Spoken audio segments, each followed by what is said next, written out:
Hello বন্ধুরা, কি অবস্থা তোমরা? সবাই ভালো আছো? আমরা অনেক ভালো আছি বন্ধুরা। আজকে যাচ্ছিলাম কোনো কাকাদের ডালের ওইদিকে, যে দেখি যাই কি অবস্থা, কুশাল আছে কিনা, ওইরকম আমরা দেখতে যাচ্ছিলাম। ওই যে দেখা যায় বন্ধুরা মাচান, ওইখানে আমরা আড্ডা দিই। তোমরা তো হয়তো দেখছো কোনো ভিডিওতে। এটা হয় কোনো কাকাদের খেতে, ওরা এখানে বাগুন লাগাবে। এটা দেখো বন্ধুরা কত পানি। এইদিকে আমি পেয়ারা খাচ্ছি। তারপর আমাকে এক নাম্বার কাম করে আলো, আমার কাছ থেকে পেয়ারা দিলাম, তা ফালাই দিল। ফালাই নাই, পুড়ে গেছে, সামলাতে পারে না। এইটা দাও বন্ধুরা আমাদের সুবল দাদার ক্ষেত, কলার বাগান বন্ধুরা, অনেক বড় কলার বাগান। ঘন দেখো কি পরিমাণ কলা ধরছে। আপনাদেরকে আরো সামনে গিয়ে দেখায়। এই কলার বাগানের ভিতর দিয়ে আরো ঝাল গাছ, মরিচের গাছ লাগাইছিল, ওগুলা সব এখন ভরে গেছে, শুধু কলার গাছই আছে। অনেক বড় বড় কলা হয়েছে। কলা তো খাইতে দেয় না, ভিডিও দেখে শোধ। দেখো বন্ধুরা অনেক বড় বড় কলা হয়েছে। আর এইটা হলো আমার অমিত দাদার ক্ষেত, ঘাস অনেক বড় বড় হয়ে গেছে। কোনো কাকের সামনে চলে গেলে এইদিকে অনেকজন ক্ষেত নিরাইতেছিল, হয়তো বুঝতে পারি না। এইটা হলো আমার দাদার পটল ক্ষেত, অনেক বড় পটল বন্ধুরা, আপনাদেরকে দেখায়। ক্ষেতটা অনেক বড়, পটলটাও অনেক বড়। সামনে গিয়ে আরো দেখায়, সমস্যা নেই। অনেক বড় পটল ক্ষেত। এখানে তারও ছোট গুছাল হয়েছে, এখনো বড় হয় না, গাছ কেবল উঠলো। ওইটা দেখো বন্ধুরা আমার নিত্য দাদার বাবুর ক্ষেত। এই সাইডে একটা হ্যাচারিও আছে, সেখানে অনেক ধরনের গাছ রয়েছে। দেখো বন্ধুরা কত পানি। বন্ধুরা এইটা হলো আমার বাহাদুর কাকার ক্ষেত। দুইটা ক্ষেত আছে এখানে, একটা আছে আর একটা ময়ূরের আছে, মানে আগের দিনের পটল আসছিল। বন্ধুরা দেখো এই কাদা গাছটা যাও গাবুর, আর কোনো কাকা যাইতেছে একেবারে। দেখো বন্ধুরা এটা বাহাদুর কাকার বাগুন ক্ষেত, অনেক বড় বেগুন ক্ষেত। আমার পাড়ার মধ্যে সর্বোচ্চ এটাই বাগুন ক্ষেত।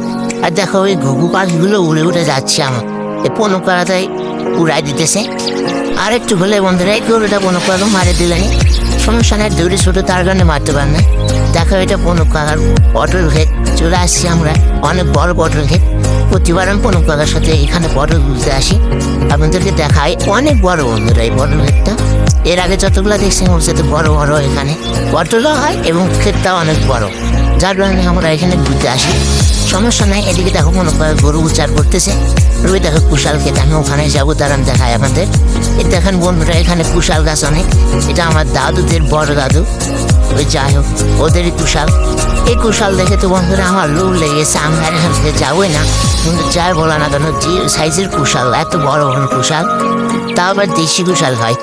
এটা কোনো ফরমালিন বা মেডিসিন দিয়ে তৈরি হয় না, দেশি কুশাল একদম। যাচ্ছে তো মজা আলাদা। আর এখানকার গাছ কাটা হয়েছে, তারপরে কুশিনি গাছে গেছে, আরাম বসে ফেলছে এখানে। কুশাল না দিলে আর যাবো না বন্ধু, তোমরা যাই বলো। এদিকে গরমের কারণে আমার কাকা গেঞ্জি পর্যন্ত খুলে দিছে, ভাবেন কি গরম গরম। এইদিকে দেখুন বন্ধুরা কুশাল গাছের ওনার আসতেছে, আমার দাদু আসতেছেন। তারপরে শুনেছি কুশাল দিবে কিনা। যাই হোক আমি এদিকে একটু ভিডিও করে নিলাম ওর আস্তে আস্তে। তো দেখুন বন্ধুরা কুশাল কিন্তু দিল না, তারপর কিন্তু আমরা রাগ করে চলে যাচ্ছি।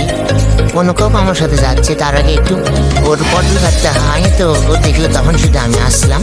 তখন কত সুন্দর ফুল দিছে, আর পটল গাছ, পটল তো আসেই। যার মানে এই দিক দেখুন বন্ধুরা বৃষ্টির কারণে পটল পচে গেছে, তাই ওখানে তুলে তুলে রাখে দিছে। ওই পটলগুলো আর হবে না, ওগুলোর কারণে অন্য পটল পচে যায়।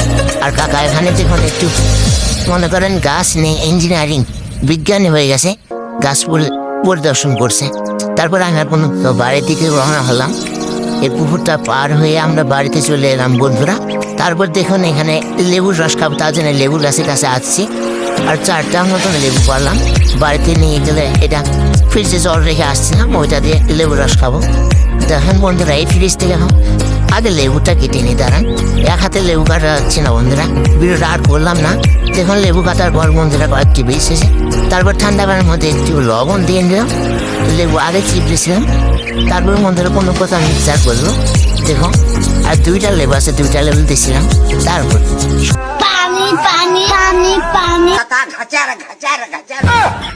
সবাই ভালো থাকবেন বন্ধুরা, আজকের ব্লগ এইটুকুই।